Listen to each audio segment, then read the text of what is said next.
मेरे प्यारे देशवासियों, आजादी का अमृत महोत्सव 75वें स्वतंत्रता दिवस पर आप सभी को और विश्व भर में भारत को प्रेम करने वाले, लोकतंत्र को प्रेम करने वाले सभी को बहुत बहुत शुभकामनाएं। నా ప్రియమైన దేశవాసులందరికీ 75వ స్వాతంత్ర్య దినోత్సవం సందర్భంగా నా శుభాకాంక్షలు తెలియజేస్తున్నాను. భారత ప్రేమికులకు శుభకామనలు, పౌరులందరికీ శుభాకాంక్షలు. స్వాతంత్ర్య సమరయోధుల్ని, దేశ రక్షణలో రాత్రి పగలు తమను తాము ఆహుతి చేసుకున్న వీరుల్ని సంస్మరించుకోవలసిన సమయం ఇది. స్వాతంత్ర్య ఉద్యమకారులు పూజ్య బాపు, సర్వం త్యాగం చేసిన సుభాష్ చంద్రబోస్, భగత్ సింగ్, చంద్రశేఖర్ ఆజాద్, బిస్మాయిల్ అఖ్వతుల్లా వంటి గొప్ప క్రాంతివీరులు, ఝాన్సీకి రాణి లక్ష్మీబాయి, చిత్తూరు రాణి చెన్నమ్మ, మొదటి ప్రధాని నెహ్రూ లాంటి ఎందరో మహానుభావుల త్యాగఫలంతో ఈ దేశ నిర్మాణం జరిగింది. వీరందరి వ్యక్తిత్వానికి నేను వందనం చేస్తున్నాను. భారతదేశం మాతృభూమి. స్వాతంత్ర్యం, సంస్కృతి కోసం ఎన్నో ఏళ్లు ఉద్యమించింది. జయాపజయాలనేవి వస్తాయి, పోతాయి. కానీ మనసులో ప్రతిష్ఠితమైన స్వాతంత్ర్య కాంక్ష ఎప్పుడూ అణగారిపోలేదు. వారు ఈ రోజున ప్రమాణాలు స్వీకరించే హక్కుదారులు. అయితే నమస్కరించాల్సిన బాధ్యత మనందరిది. స్వాతంత్ర్య దినోత్సవం సందర్భంగా మీరందరికీ మరోసారి శుభాకాంక్షలు. 75వ స్వాతంత్ర దినోత్సవ శుభాకాంక్షలు. ఈ సంవత్సరం ఆజాదీ కా అమృత్ మహోత్సవం దేశ ప్రజలందరిలో నూతన శక్తిని నింపాలి. కోవిడ్ సమయంలో మన వైద్యులు, నర్సులు, పారామెడికల్ సిబ్బంది, పారిశుధ్య కార్మికులు, వ్యాక్సిన్లను అభివృద్ధి చేస్తున్న శాస్త్రవేత్తలు, కోట్లాది మంది పౌరులు సేవాభావంతో పనిచేస్తున్నారు. ఈ సమయంలో ఇతరులకు సేవ చేయటానికి ప్రతి క్షణం అంకితం చేసిన వారందరూ మన ప్రశంసలకు అర్హులు. ఈ రోజును కూడా దేశం యావత్తు కరోనా వైరస్తో పోరాడుతున్నప్పుడు పగలు రాత్రి పనిచేసి తగిన శ్రద్ధతో తమ విధులను నిర్వర్తిస్తున్న వైద్యులు, నర్సులను ప్రశంసించాలి. ఈ క్లిష్ట సమయంలో ప్రభుత్వం వారికి అండగా నిలిచింది. ఈ సమావేశంలో ఈ రోజున టోక్యో ఒలింపిక్లో మనలందరినీ గర్వపడేలా చేసిన అథ్లెట్లు నేడు మన మధ్య ఉన్నారు. ఈరోజు వారి విజయాన్ని ప్రశంసించమని నేను దేశాన్ని, ప్రజల్ని కోరుతున్నాను. వారు కేవలం మన హృదయాల్ని గెలుచుకోవడమే కాకుండా భవిష్యత్తు తరాలకు స్ఫూర్తినిచ్చారు. అందుకే మీరందరూ కూడా చప్పట్లు కొట్టి వారిని సన్మానించండి. ఈ యువకులందరినీ కూడా చప్పట్లతో గౌరవిస్తున్నాను. నా ప్రియమైన దేశవాసులారా, ఆగస్టు 14న విభజన భయానక జ్ఞాపక దినంగా గుర్తుంచుకోవాలి. విభజన బాధల్ని మన ఎవ్వరం ఎప్పటికీ మర్చిపోలేం. నిన్న ఆగస్టు 14ను విభజన భయానక జ్ఞాపక దినంగా గుర్తించాలని భావోద్వేగ నిర్ణయం తీసుకున్నాం. విభజన సమయంలో భారతదేశ ప్రజలు ఎదుర్కొన్న బాధల్ని గౌరవించటానికి ఆగస్టు 14వ తేదీని విభజన భయానక జ్ఞాపక దినంగా పాటించాలని మేము నిర్ణయం తీసుకోవడం జరిగింది. విభజన సమయంలో ఎన్ని అత్యాచారాలను ఎదుర్కొని చివరికి అంతిమ సంస్కారానికి కూడా నోచుకోని వారిని మన జ్ఞాపకాల్లో సజీవంగా నిలుపుకోవడం అవసరం. ఈ సమయంలో ప్రతి భారతవాసి నుండి వారికి శ్రద్ధాంజలి. నా సోదర దేశవాసులారా,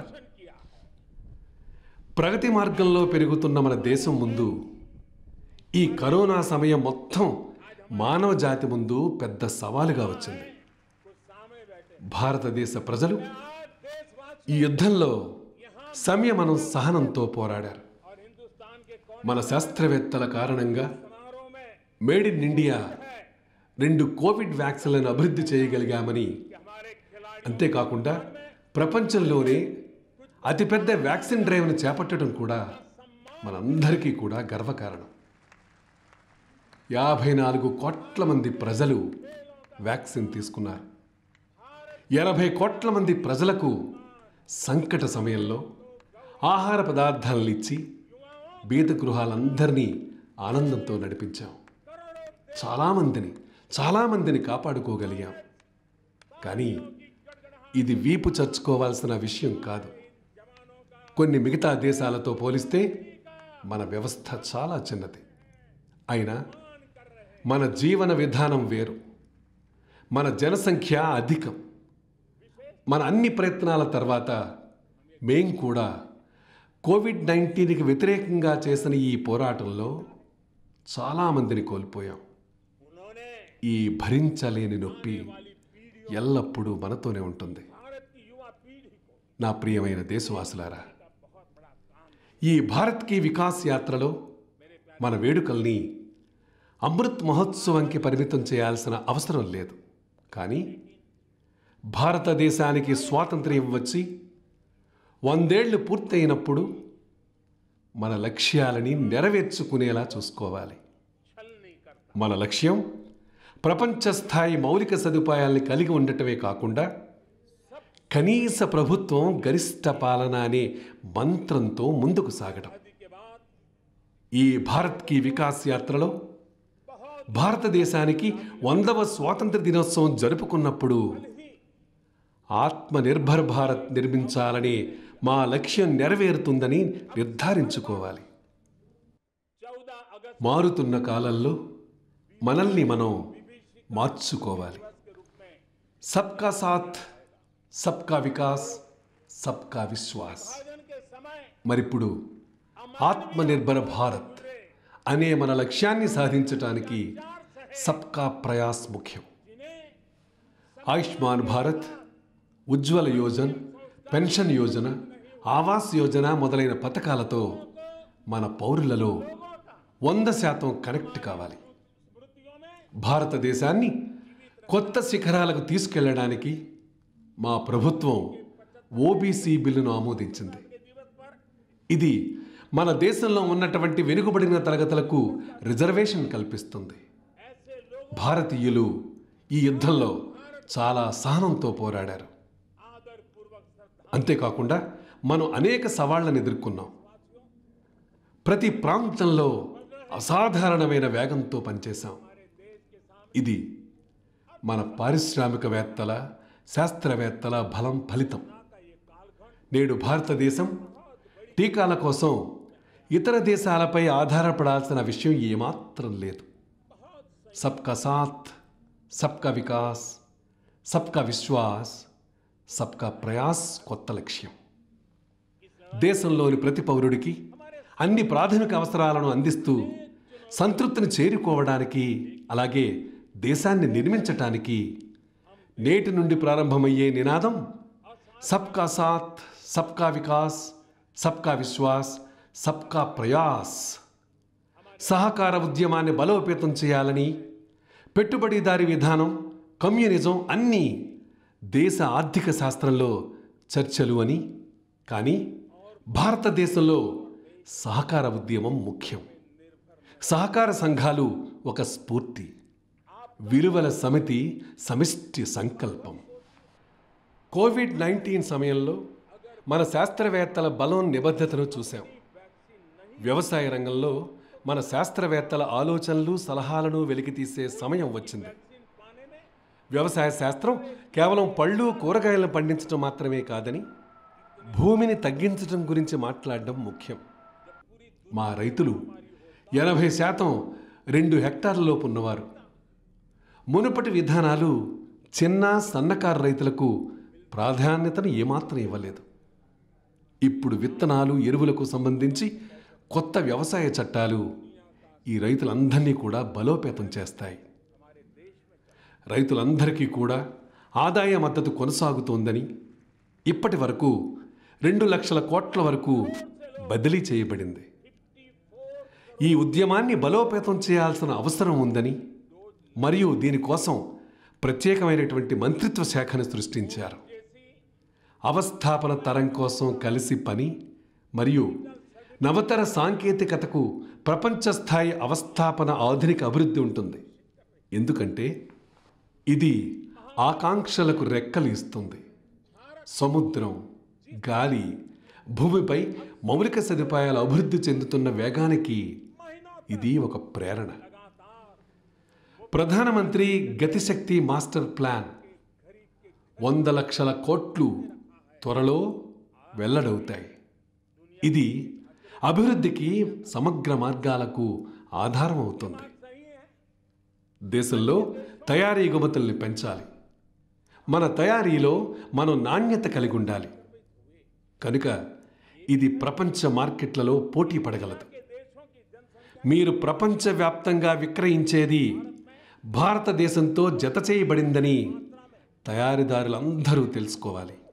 అందుకే మీ ప్రతి ఉత్పత్తి భారతదేశానికి ఒక బ్రాండ్ అంబాసిడర్ అని నేను గట్టిగా చెప్తున్నాను. భారతదేశంలో తయారైన ఉత్పత్తులను ఉపయోగించే ప్రతి ఒక్కరూ కూడా దానిని సగర్వంగా ఉపయోగించాలి.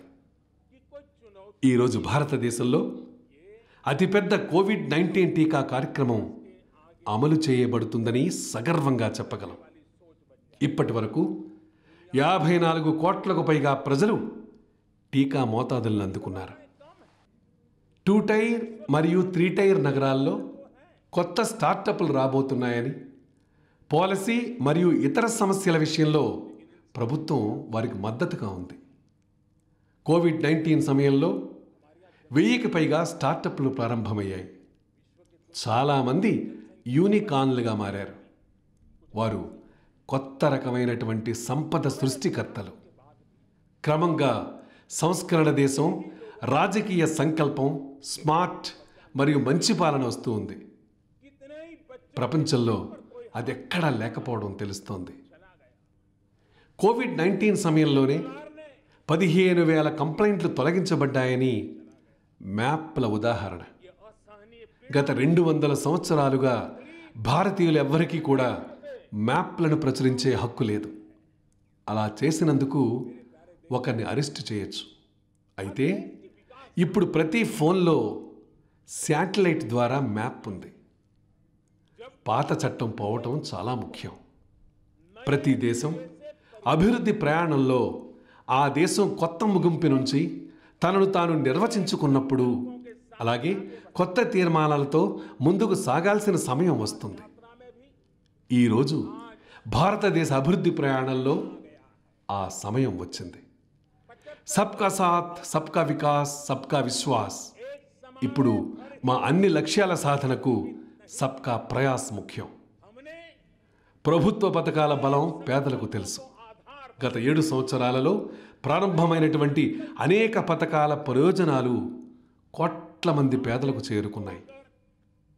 ఉజ్వల నుండి ఆయుష్మాన్ భారత్ వరకు దేశంలోని పేదలకు వారికి ఈ పథకాల గురించిన బలం తెలుసు.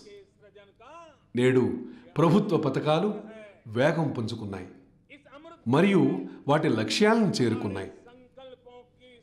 దేశంలోని పూర్తి సామర్థ్యాలను ఉపయోగించుకోవాల్సిన అవసరం ఎంతైనా ఉంది. ఇప్పటి వరకు కూడా వీధి వ్యాపారాల గురించి మనం ఎవ్వరూ ఏనాడు ఆలోచించలేదు. కానీ నేడు ఈ విక్రేతలు స్వనిధి యోజన ద్వారా బ్యాంక్ ఖాతాలకు కనెక్ట్ చేయబడ్డారు.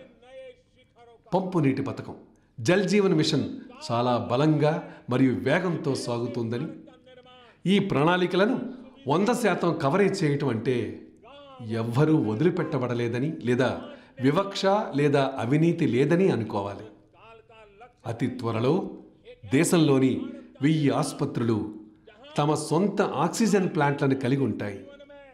ఈ సమయంలోనే భారతదేశానికి పూర్తి బలం అవసరం. అందుచేత అట్టడుగు వర్గాలన్నీ పూర్తి స్థాయికి చేరుకోవడానికి దేశవ్యాప్తంగా రేషన్ షాపులు, మధ్యాహ్న భోజన కేటాయింపులు సహా పోషకాహారం కోసం అన్ని కార్యక్రమాలలో ప్రభుత్వం బలవర్ధకమైనటువంటి బియ్యాన్ని పంపిణీ చేస్తోంది. 21వ శతాబ్దంలో భారతదేశం యొక్క సామర్థ్యాలను పూర్తిగా కొత్త శిఖరాలకు తీసుకెళ్లటం చాలా అవసరం. దీనికోసం వెనుకబడిన విభాగం, వెనుకబడిన ప్రాంతం వారికి చేయూతనివ్వాలి. ప్రాథమిక సదుపాయాలు, దళితులు, వెనుకబడిన వారు, గిరిజనులు, ఆర్థికంగా వెనుకబడిన సాధారణ వర్గాల వారి గురించి రిజర్వేషన్ల గురించి పట్టించుకోవడమే కాకుండా ఇటీవల వైద్య విద్యలో అఖిల భారత కోటా కింద ఓబీసీలందరికీ కూడా రిజర్వేషన్ మంజూరు చేయబడింది. రాష్ట్రాలు తమ సొంత ఓబీసీ జాబితాను రూపొందించే హక్కును పొందాయి. మన దేశం యొక్క ఈ అభివృద్ధి ప్రయాణంలో మన ఈశాన్య సంభావ్యతను వెలికితీసి వారికి సమానమైన అవకాశాలు కల్పించాలి. ప్రపంచ స్థాయి మౌలిక సదుపాయాల కల్పనపై ప్రభుత్వం దృష్టి సారించిన కొత్త పరివర్తన దశను లడఖ్ చూపుతోంది. జమ్మూ కాశ్మీర్లో డీలిమిటేషన్ కమిషన్ ఏర్పాటు చేయబడింది. భవిష్యత్తులో అసెంబ్లీ ఎన్నికలకు అక్కడ సన్నాహాలు జరుగుతున్నాయి. ఈశాన్య రాష్ట్రాలన్నీ దేశంలోని ఇతర ప్రాంతాలకు రైలు ద్వారా అనుసంధానించబడతాయి. మేము ఎవ్వరూ వెనుకబడిపోకుండా చూసుకోవడానికి ప్రయత్నిస్తున్నట్లే ఏ ప్రాంతం కూడా వెనుకబడి ఉండకూడదు. అతి త్వరలో ఈశాన్య రాష్ట్రాల రాజధాని నగరాలన్నీ దేశంలో ఉన్నటువంటి ఇతర ప్రాంతాలకు రైలు ద్వారా అనుసంధానించబడతాయి. అభివృద్ధిలో అందరినీ కలుపుకొని ఈశాన్య ప్రాంతం, జమ్మూ కాశ్మీర్, లడఖ్, తీర ప్రాంతం, గిరిజన ప్రాంతాలతో సహా హిమాలయ ప్రాంతం భవిష్యత్తులో భారతదేశ అభివృద్ధికి పునాది వేస్తుంది. అవసరమైన అణగారిన వర్గాల చేతిని పట్టుకోవడం, దళితులు, ఎస్టీలు, వెనుకబడిన వారు, జనరల్ కేటగిరీ పేదలకు రిజర్వేషన్ కల్పించబడింది. నేడు మనందరం కూడా మన గ్రామాలు వేగంగా మారడం చూస్తున్నాం. గత కొన్ని సంవత్సరాలుగా రోడ్లు, విద్యుత్ వంటి సౌకర్యాలు గ్రామాలకు చేరుకున్నాయి. నేడు ఆప్టికల్ ఫైబర్ నెట్వర్క్ గ్రామాలకు డేటా శక్తిని అందిస్తోంది. ఇంటర్నెట్ అక్కడికి చేరుతోంది. డిజిటల్ వ్యవస్థాపకులు గ్రామాల్లో కూడా సిద్ధమవుతున్నారు. రాబోయే సంవత్సరాల్లో దేశంలోని చిన్న రైతుల సమిష్టి శక్తిని పెంచాలి. వారికి కొత్త సౌకర్యాలు కల్పించాలి. వారు మన దేశానికే గర్వకారణంగా మారాలి. తరువాతి తరం మౌలిక సదుపాయాలు, ప్రపంచ స్థాయి తయారీ, నూతన ఆవిష్కరణలు మరియు నూతన యుగం సాంకేతికత కోసం మేమందరం కలిసి పనిచేయాలి. ఇక మా మంత్రం చోటా కిసాన్ బనే దేశ్ కి షాన్. అది మా కల.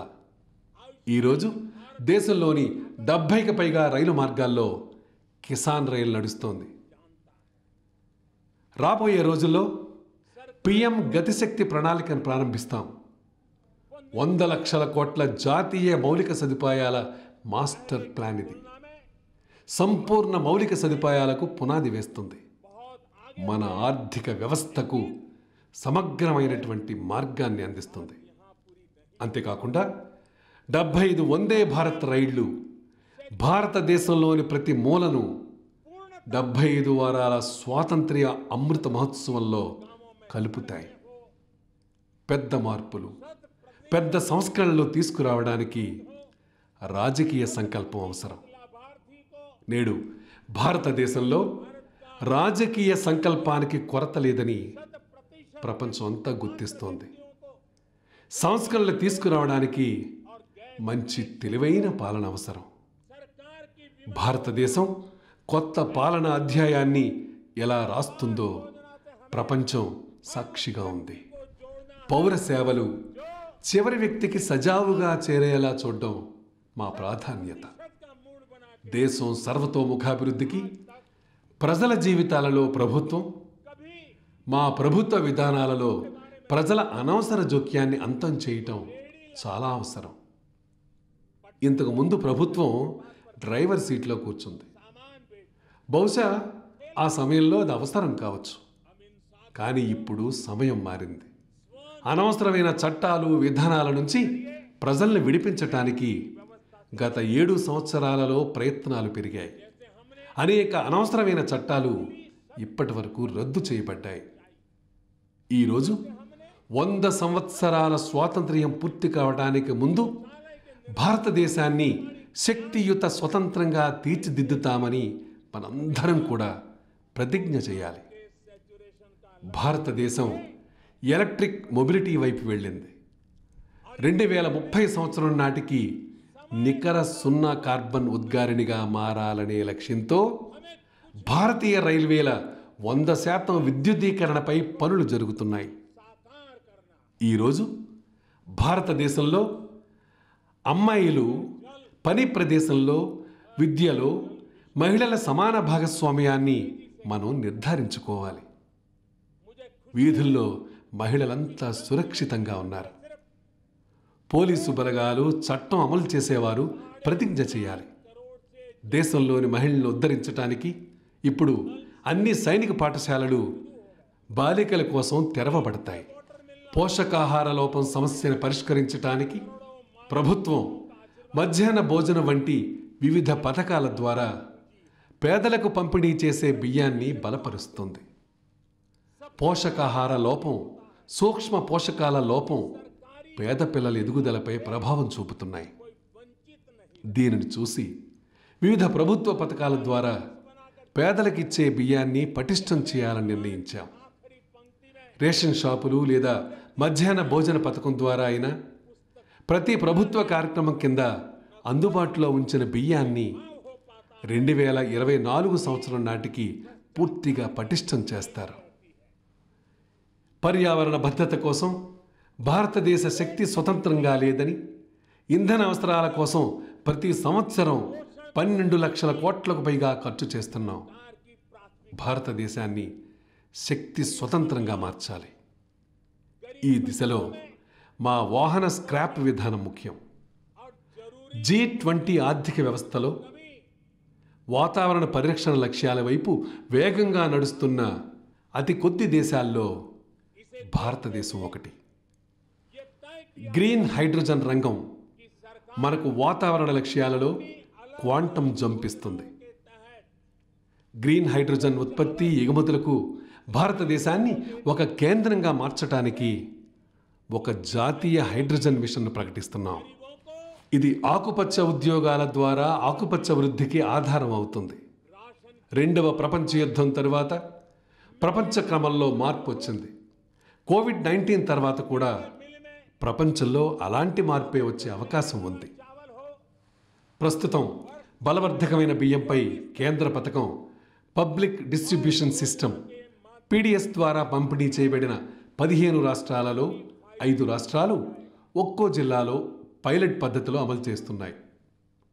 ఆంధ్రప్రదేశ్, గుజరాత్, మహారాష్ట్ర, తమిళనాడు మరియు ఛత్తీస్గఢ్ తమ గుర్తించబడినటువంటి జిల్లాల్లో బలవర్ధకమైన బియ్యాన్ని పోషకాలతో కలిపి పంపిణీ చేయడం ప్రారంభించాయి. ఒకప్పుడు క్రీడలు ప్రధాన స్రవంతిలో భాగంగా పరిగణించబడలేదు. తల్లిదండ్రులు పిల్లలు ఆడుతూ ఉంటే వారి జీవితాన్ని పాడు చేసుకుంటారని చెప్పేవారు. ఇప్పుడు దేశంలో క్రీడలు, ఫిట్నెస్పై అవగాహన వచ్చింది. మనం దీన్ని ఈసారి ఒలింపిక్లో పొందాం. ఇది మన దేశానికి ఒక పెద్ద మలుపు. ఈ దశాబ్దంలో దేశంలో క్రీడలలో ప్రతిభ, సాంకేతికత, వృత్తి నైపుణ్యాన్ని తీసుకురావడానికి మనం మరింతగా కృషి చేయాల్సిన అవసరం ఎంతైనా ఉంది. బోర్డు పరీక్షలు లేదా ఒలింపిక్లో అయినా భారతదేశపు అమ్మాయిలు అద్భుతమైన ప్రదర్శన ఇవ్వటం మనందరం కూడా గర్వించదగ్గ విషయం. నేడు వాతావరణ మార్పుల దృష్ట్యా నేషనల్ హైడ్రోజన్ మిషన్ని ప్రకటిస్తున్నాను. గ్రీన్ హైడ్రోజన్ ఉత్పత్తి మరియు ఎగుమతి కోసం మన భారతదేశాన్ని ఒక కేంద్రంగా మార్చాలి. ఉగ్రవాదం, విస్తరణవాదానికి వ్యతిరేకంగా ప్రపంచం భారతదేశాన్ని విభిన్నంగా చూస్తుంది. మేము రెండింటితో పోరాడుతున్నాం. తగిన ప్రతిస్పందన ఇస్తున్నాం. భద్రతా రంగంలో మనం తప్పనిసరిగా స్వతంత్రంగా ఉండాలి. మా సాయుధ దళాల చేతుల్ని బలోపేతం చేయడానికి ఉన్నటువంటి అన్ని రకాల ప్రయత్నాలు చేస్తున్నామని నేను భారతీయులందరికీ కూడా భరోసా ఇస్తున్నాను. సర్జికల్ స్ట్రైక్స్ మరియు వైమానిక దాడులు చేయటం ద్వారా మన శత్రువులకు కొత్త భారతదేశం ఆవిర్భావ సందేశాన్ని ఇచ్చాం. మారుతున్న అవసరాలకు అనుగుణంగా మనకు మనం మార్చుకోవాలి. భారతదేశం కఠిన నిర్ణయాలు తీసుకోగలదని కూడా ఇది తెలియచేస్తుంది. అందరితో అందరి వికాసం, అందరి విశ్వాసం, అందరి ప్రయత్నం మన లక్ష్య సాధనకు ముఖ్యమైనవి. శ్రీ అరబిందో అన్నారు, మనం మునుపటి కంటే బలంగా ఉండాలి, మన అలవాట్లను మార్చుకోవాలి. అలాగే కొత్త హృదయంతో మనం స్పృహను రేకెత్తించాలి. ఇది మన దేశానికి మనం రుణపడి ఉన్న విషయాన్ని గుర్తు చేస్తుంది. హక్కులు ముఖ్యమని, కానీ ఇప్పుడు విధులకు ప్రాధాన్యతనివ్వాలని ప్రతి పౌరుడు కూడా తప్పనిసరిగా ఈ విధిభావాన్ని కలిగి ఉండాలి. యువత శక్తిని విశ్వసిస్తున్నాను. 2047వ సంవత్సరం వచ్చినప్పుడు ఎవరు ప్రధానమంత్రి అవుతారో అప్పుడు మనం ఈరోజు చేసిన సంకల్పం సాధించిన విజయాల్ని ప్రస్తావిస్తారు. ఈ 75 సంవత్సరాల స్వాతంత్ర్య అమృతోత్సవ వేడుకలలో ప్రతి వారు, ప్రతి మనిషి కలిసి పనిచేయాలి. నియమ నిబంధనలు పాటించండి. విజయం వైపు దృష్టి పెట్టండి. మాతృభాషను ఆదరిద్దాం. బీదవారికి మంచి అవకాశాలను ఇద్దాం. 21వ శతాబ్దంలో భారతదేశ అభివృద్ధిని ఎవ్వరూ కూడా ఆపలేరు. మన శక్తి, ఐక్యత దేశాన్ని అన్నింటికన్నా ముందుంచటంలో మన బలం ఉంది. జై హింద్, వందే మాతరం, భారత్ మాతా కీ జై. జై హింద్, జై హింద్, జై హింద్, వందే వందే వందే, भारत माता की, भारत माता की, भारत माता की। बहुत बहुत धन्यवाद।